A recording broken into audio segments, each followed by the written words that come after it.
Following my father's funeral, a period when discussions about inheritance were common, my brother-in-law, who is married to my sister Sharon, surprisingly claimed that all of my father's assets, including $7 million in cash and stocks, should solely belong to Sharon, the eldest child. This proposal brought joy to my sister and her husband, yet the lawyer quickly clarified that such a decision wasn't theirs to make. My name is Paul Walker, a 44-year-old sales professional with a wife and 3 kids. My father was a significant shareholder in a company and remained actively involved until his later years. Sharon, my elder sister, has often challenged our parents with her erratic behavior and, even in her middle age, lacks a stable job, choosing to live life on her own terms. Our relationship has been distant, primarily due to my disapproval of her actions. When Sharon turned 52, she unexpectedly introduced us to Russell Brand, a younger, handsome man with a laid-back attitude, and announced their engagement. Despite her financial instability, Sharon didn't hesitate to ask for a substantial sum from our father to cover wedding expenses, quickly depleting it and then audaciously requesting more. This behavior greatly distressed our father, given her presumptuous attitude towards inheritance. The news of our father's sudden heart attack and subsequent passing deeply affected me. Amidst receiving condolences from friends and relatives, I stepped up to assist my overwhelmed mother with the funeral preparations, while Sharon remained absent, engrossed in her own life.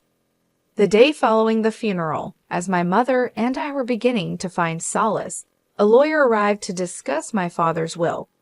Unaware of its contents, Sharon and her husband audaciously interrupted, asserting that Sharon was entitled to all of my father's stocks and the $7 million inheritance, leaving my mother and me speechless at their boldness. In a moment filled with anticipation, my brother-in-law jubilantly proclaimed, "We've made it, Sharon. This inheritance sets us for life," his fist cutting through the air in triumph.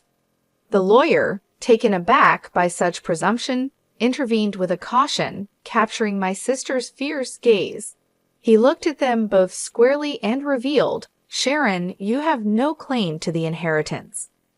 My sister and her husband, visibly shocked, countered with disbelief, arguing that as the eldest daughter, Sharon was naturally entitled to everything.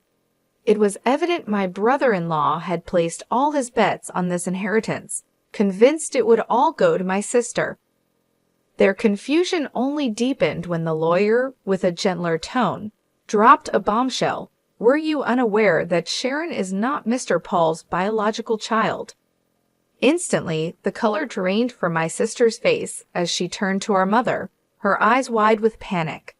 Our mother, her expression a mix of emotions, faced a moment of truth I had long been aware of. My sister was a half-sibling, a fact that had been hidden from her. Confronting our mother, Sharon's voice trembled. "What does this mean?" To which our mother confessed, "Sharon, you come from my first marriage." The revelation stunned Sharon, who had always playfully claimed the title of the favored child. Her husband, trying to grasp at straws, argued that Sharon, being legally adopted, must still be entitled to a share of the inheritance. "That's what I assumed," Sharon supported, yet our mother's next words shattered that belief. There had been no formal adoption. In disbelief, Sharon protested, "But I'm the eldest daughter."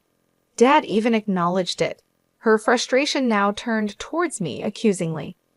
"You're going to let him take everything?" she challenged. Annoyed by her sense of entitlement, I couldn't help but respond, pointing out her continual reliance on our father's generosity despite it. As they insisted on the fairness of a father's support for his daughter, I was reminded of how my sister used his financial aid not for growth, but to bail herself out of recurring predicaments. It was then that Mrs. Paul, our mother, who had been silent, suggested, "Perhaps it's time Sharon reviewed the will as well." Caught off guard, Sharon panicked, "The will? I don't know anything about that." It was her lack of attention and engagement that had led to this moment. Our father had intended for us to discuss the will together when he drafted it, but Sharon, uninterested at the time, chose leisure over family matters. Highlighting the omission from the will, I saw my brother-in-law's frustration flare as he sharply questioned Sharon. "What were you thinking?" This mattered. The realization dawned that they had to confront the contents of my father's will. The lawyer clarified that the inheritance was designated for me and my mother, citing my father's hesitance to adopt Sharon due to her indifferent attitude towards me, her spending habits, and her overall conduct. Sharon was visibly shaken by the news that she had no legal claim to any inheritance. At this revelation, my brother-in-law's temper escalated, accusingly pointing out to Sharon, "You promised there was wealth." His attitude became threatening, shocking my mother and Sharon, though I wasn't surprised given his history of greed and opportunistic behavior. He coldly told Sharon not to return until she had secured some money, revealing his true motives and leaving everyone in dismay as he abruptly left the scene. Feeling betrayed and cornered, Sharon turned her frustration towards us, particularly our mother, lamenting, "Why wasn't I legally adopted?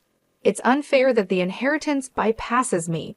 Her outburst was raw and filled with a sense of betrayal, causing a stir that the lawyer witnessed with a seasoned calm. When Sharon accused me of being the undeserved beneficiary simply because I was our father's biological son, her words cut deep. But I realized that my existence was not the root of her exclusion. It was her actions and choices. Before the situation could escalate further, the lawyer intervened, warning that her behavior could lead to legal consequences, a reminder that made Sharon pause, likely recalling her previous misdemeanors. As time passed, the inheritance process concluded smoothly, thanks in part to the lawyer's expertise, leaving no room for further dispute from Sharon or her husband. Despite their initial discontent, my mother decided to give Sharon some financial assistance, a gesture I chose not to comment on. Their subsequent disappearance with the funds only underscored their true intentions, leaving a bitter impression among our relatives who were privy to the saga. Seeking to uplift our spirits, I organized a family meal with my mother, wife, and daughter. The outing, suggested by my wife, brought a noticeable change in my mother's demeanor, brightened by the presence of her granddaughter, offering a moment of joy amidst the ongoing family turmoil. During a moment of calm, I suggested to my mom, "How about moving in with us?"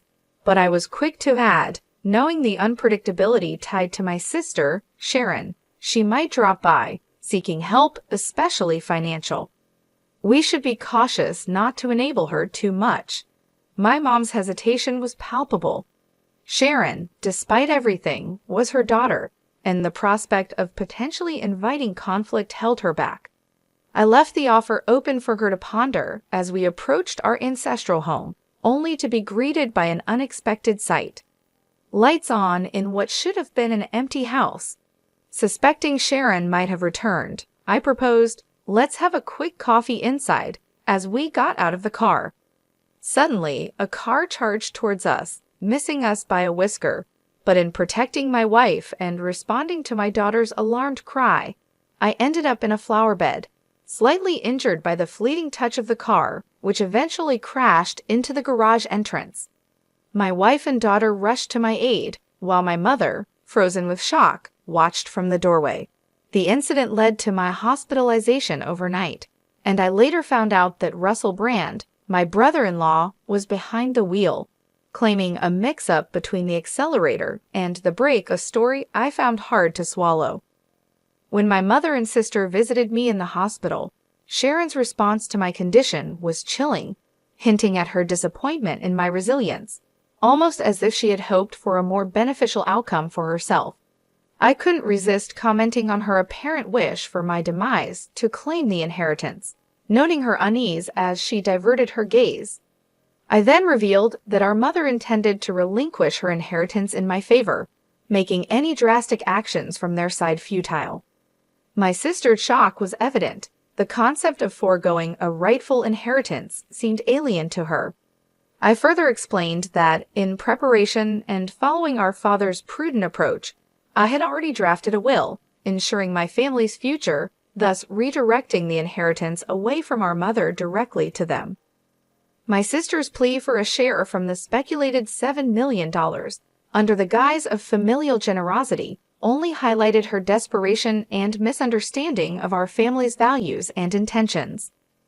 In the aftermath of firmly rejecting my sister Sharon's demand for a substantial share of the inheritance, the atmosphere in the hospital room shifted dramatically. Sharon's demeanor transformed, her face contorting into a visage of pure fury as she physically accosted me, her hands gripping my collar in desperation. "Give me half, I'm your sister," she demanded, her voice laced with a chilling blend of anger and desperation. It was a distressing sight, witnessing her descent into what appeared to be a state of irrationality, driven to the brink by her intense desire for the inheritance. Her actions, so starkly at odds with the values our father held dear, made me regard her with a deep sense of pity and disappointment. "Do you not realize how your greed would have disappointed Dad?" I questioned, hoping to ignite some sense of reason within her. Yet this only served to inflame her anger further, as she made a grab for my throat in a shocking escalation of violence. The situation took a dramatic turn when our mother's voice, tinged with alarm and authority, cut through the tension. Nurses quickly intervened, escorting a visibly shaken Sharon away from me. Despite the turmoil, it was evident that my mother's heart ached for Sharon, her biological daughter, even though Sharon had directed her vitriol towards her as well.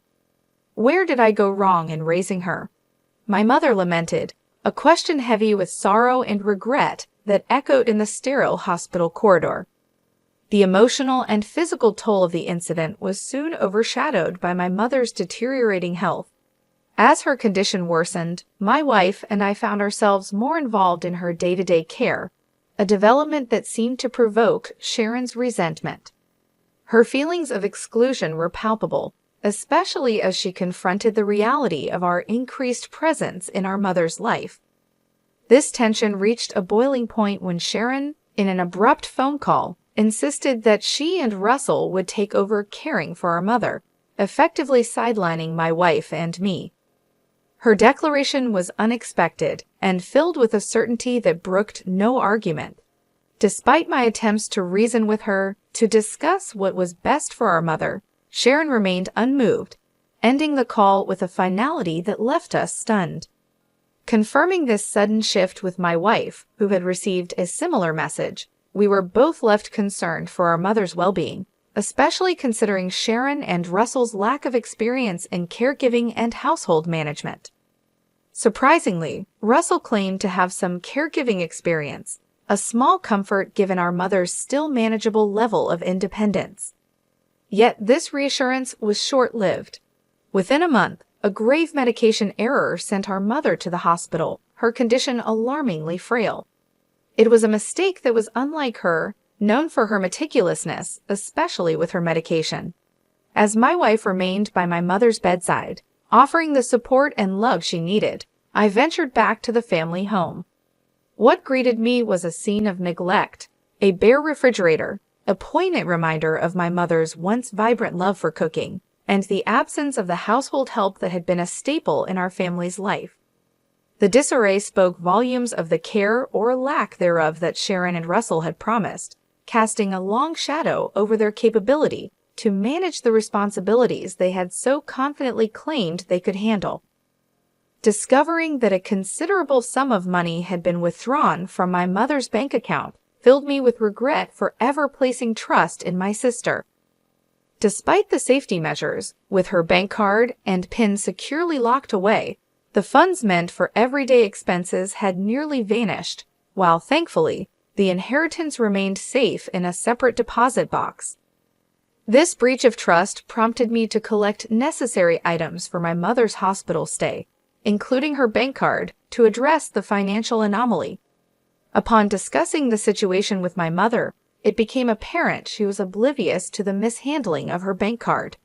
Yet, when the conversation shifted to the medication mishap, a shadow of sorrow crossed her face as she admitted it was Russell, my brother-in-law, who had prepared it. The suggestion that Sharon should no longer be welcomed into the house seemed more urgent than ever. My mother's condition and the chaotic state of our home were alarming. "Mom, you need to stay with us," I insisted, envisioning a peaceful home for her recovery. Despite this, her health worsened, possibly exacerbated by stress, leading to her untimely demise. The somber task of arranging her funeral revealed a grim reality. The family home was stripped of its valuables, a testament to my sister and Russell's relentless greed. The emptiness of the house mirrored my feelings of shock and betrayal, fueling a resolve to seek justice for their egregious actions. The aftermath of my mother's funeral set the stage for a meeting with the lawyer, where my sister audaciously claimed her entitlement to our mother's inheritance. Her confidence wavered as the will was read, revealing her exclusion from any inheritance, a directive from our father reflecting his final wishes. Russell's outrage at this revelation only compounded the tension, his frustration manifesting in a destructive outburst. Amidst his tirade, I confronted him with a pressing question, one that hinted at a dark suspicion. "Russell, did you attempt to harm my mom?" The gravity of the situation hung in the air, marking a pivotal moment in our family's saga. As we awaited his response, the truth of their actions poised to come to light under the scrutiny of the law. As I squarely faced him, Russell returned my inquiry with a look of irritation. "I've done nothing wrong," he defensively claimed when questioned about the medication error. His annoyance was palpable, emphasizing their fixation on the inheritance rather than the well-being of our mother. Sharon, losing any semblance of calm, chimed in, outraged at the prospect of being left out of the inheritance. Her reaction betrayed her motives. It wasn't concern for our mother that drove her, but rather the hope of solving her financial woes with the inheritance. "Is it true that I'm getting nothing?" She demanded an explanation from the lawyer, her voice a mix of disbelief and desperation. The lawyer began to outline the specifics of the inheritance distribution, taking into account the funds Sharon had prematurely withdrawn and the value of the items she had sold.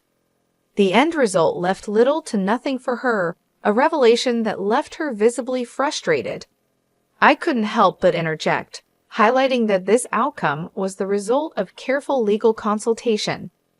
"That can't be all that's left," Sharon muttered, a clear indication of her disillusionment with the reality of her financial dependency on our parents, never having to face the struggles of earning a living. My disappointment in her turned to anger. "Mom thought you'd look after her, but instead, you just took her money and left her alone," I accused, unable to hide my disdain for her actions. Sharon retorted, demanding evidence of the expenses incurred for our mother's care. I challenged her to justify the spending, extending my hand for the receipts, knowing full well she had none. I don't have them," she stammered, her confidence waning. The lawyer underscored the importance of such documentation, leaving Sharon at a loss for words. Russell then tried to appeal to my sense of family, urging me to support Sharon despite everything. But my resolve was unshaken. Their desperation was evident, and Russell's admission that Sharon would have inherited everything if their plan had succeeded only added to my suspicion of their true intentions. "What do you mean by that?" I pressed, seeking clarity on his revealing comment, ready to uncover the extent of their schemes. As the tension in the room escalated, Russell inadvertently made a comment that shifted the atmosphere drastically, revealing their true intentions. "Because of this guy, things never go right. I was expecting a new car out of this deal, but now I'm stuck with just enough for some repairs," he lamented, not realizing the weight of his words. My sister, Sharon, attempted to intervene, perhaps to salvage the situation, but the damage was done. The lawyer, seizing the moment, underscored the gravity of Russell's admission. "That's a serious allegation, akin to fraud," she observed, barely concealing a smile as she eyed the couple. Her next revelation caught them off guard. "This meeting has been recorded, with your consent," she reminded, effectively trapping Russell in his own narrative. Realizing the depth of his blunder, Russell's confidence deflated. Seizing the moment, I informed him of my intentions to press charges for the accident. Russell's attempt to dismiss the threat as baseless was quickly undermined by his own words, now recorded evidence. The situation spiraled for them as Sharon, overwhelmed by the turn of events, berated Russell for his carelessness, despairing over their predicament. In the aftermath, Russell faced criminal charges, his prior misdeeds compounding the legal action against him, leading to his arrest.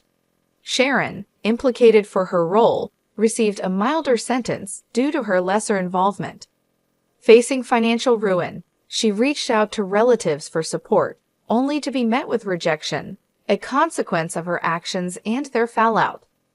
As for me, witnessing the unraveling of my sister and brother-in-law's schemes brought a complex mix of vindication and sorrow. The path they chose not only led to their downfall, but also strained familial bonds, leaving a lasting impact on all involved. I kept on working hard, choosing not to depend on any inheritance. Instead, I found comfort and a bit of joy in the dividends that came from my investments in stocks, considering it a small but satisfying reward for my efforts.